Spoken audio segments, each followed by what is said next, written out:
गुंजन रेसिपीमध्ये तुमचं स्वागत आहे. पहिले तेल गरम करून घ्या कढईत.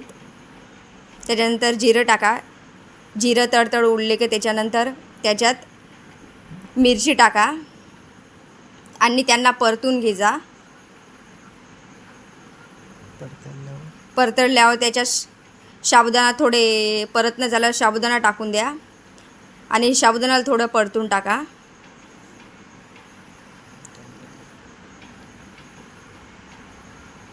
साबुदाणा परतून झाल्यावर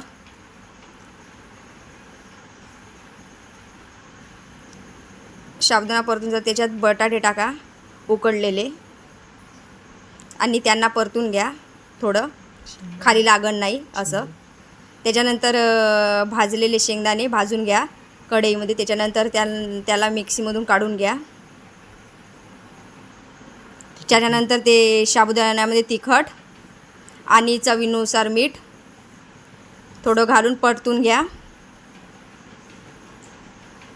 खाली लागण नाही अशी काळजी घे जा. त्याच्यानंतर आपण भाजलेले शेंगदाण्याचं कूट घालूया त्याच्यामध्ये.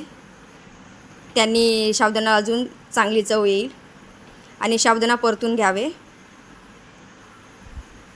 साबुदाणा परतून झाल्यावर थोडं होऊ द्यावे. त्याच्यानंतर साबुदाणा रेडी आपला खाण्यासाठी.